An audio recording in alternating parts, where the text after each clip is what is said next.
to Tina's Hideaway.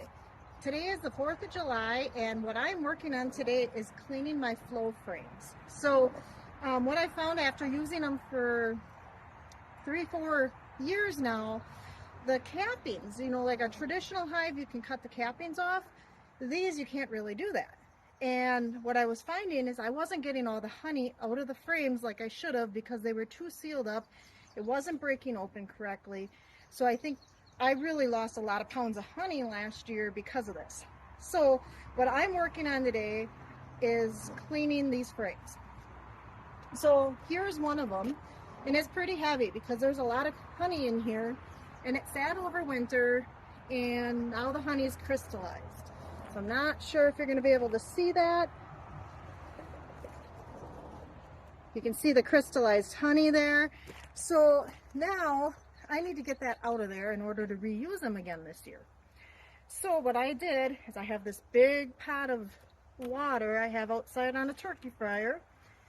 And I pumped this water early this morning. So where we're at here, I don't have running water. So we use a pitcher pump to pump our water.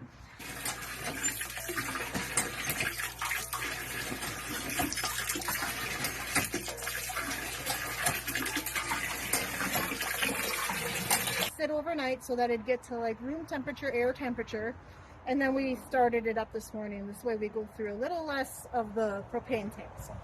So what I'm going to do is I'm just going to put this in here and let it sit for a little bit, because that crystallized honey is really what takes forever to do. Now if it only had the cappings on and it didn't have the honey in there, it doesn't seem to take as long. So I'm going to wipe my hands off quick, because now they're full of honey and they're sticky, and then I'm going to try to show you what this water looks like. I've already done quite a few frames, and I want to show you how gross this water does actually look. See?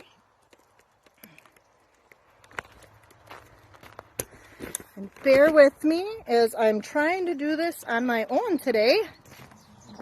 Alright, so you can see all that was on the top of there. Now what we're going to do at the end of this is just turn this fryer off, and we're going to let it cool. And then I'll be able to take all those pieces out of there, and then I can put them in my solar melter, which I also have going today because it's pretty warm out. And then I can melt that down, and then I have my beeswax for making products. So here's one I've had sitting in here for a little bit. And sometimes you have to kind of keep dunking it a little bit, because you're going to get a buildup of where that wax is. And then I dump it like this. Dump it the opposite way, because they will fill up. And I always try to grab like right here, because that way I'm not grabbing these so that they fall apart. And now most of the honey and cappings on this one are out.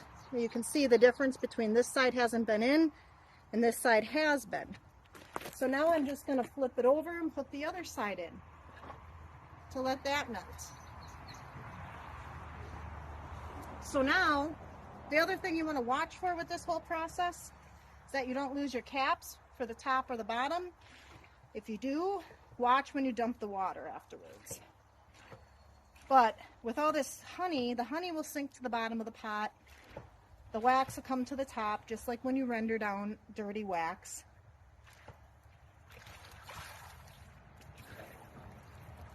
And this has a little bit of crystallized honey in yet, so I'm going to put it back. One of the things I learned earlier this year when I cleaned some of these frames is, once you have it done, don't put them back into a tote. Because if you put them back into a tote and close that tote up, the whole frame is going to get moldy, and then you have a whole other process of trying to clean it. Lesson learned. I hope you don't have to do that. So now I want to show you, there's all the frames that I've already got done. And I'm just letting them dry. Sorry. Alright, just letting them dry a little bit, and then I flip them over, let them drip the rest of the way, and I just keep working on these. The good thing about when you're doing this is there is a little bit of wax residue that's left on the frames. So by doing that, then the bees are going to be a little bit happier with trying to use them. One thing to watch out for is this plastic is very sharp. I've already cut myself once. Didn't even realize it until I noticed I was bleeding all over. So yeah, you just keep doing this process over and over until they're clean.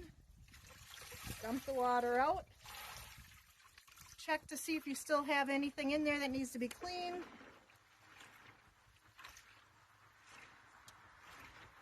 And the water does get pretty gross, so you have to kind of swish it around. But this is a good way to clean these frames without completely disassembling them. Because I'm afraid that if I disassemble this, I'll probably never get it back together. So I think last year my honey harvest could have been much more if I would have had cleaner frames. But every year is a learning year for beekeeping, so. And then I also have the solar melter going. So I'm going to take you over to that.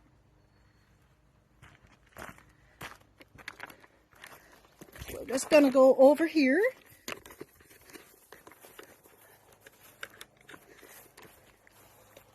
And there's a solar melter. And I just changed this out and put new wax in there and changed it out. It's getting up to 120 degrees as of this point, so pretty soon the wax should start melting. If it doesn't, well, then we'll just put it out a different day. It's starting to get a little overcast. I'm hoping to get a little bit more wax melted before everything else, but oh, look at this. We got a little garter snake that decided to visit us. So here's after doing 21 of the flow frames. And you can see on the top here, all the wax is starting to cool. There's quite a bit of it there. So I'm kind of excited to see how much I got out of there. The other thing I wanted to show you is when I started, this kettle was about yay full. Now it's about yay full, which that shows you how much honey was in those frames, which makes me very sad because that means that's honey that we could have had. But lesson learned. So like everything else, we keep learning as we go. I also wanted to mention that when you find your kettle that you're going to use to do this, make sure this is all you're going to use that kettle for, because it's going to be really hard to get that beeswax all out of there. So for me, this is now a one-purpose kettle, and it's going to be for cleaning flow frames and queen excluders. Yep, by the way, you can do queen excluders in here too. I've used to do it with the hive tool and go in between each and every individual little wire. It's much easier to do this method. Dunk it in, take it out, let it dry. It makes it a whole lot simpler, and it's a lot easier to utilize the beeswax also. I'm just going to show you quick. Here's all our frames. So I just have them out here cooling, or not cooling, but drying, and this way I can have them for ready for in the hives. I do know I have quite a few caps that went into there, so when I strain this water, I'm going to have to be really careful and make sure I get all those because they're hard to come by.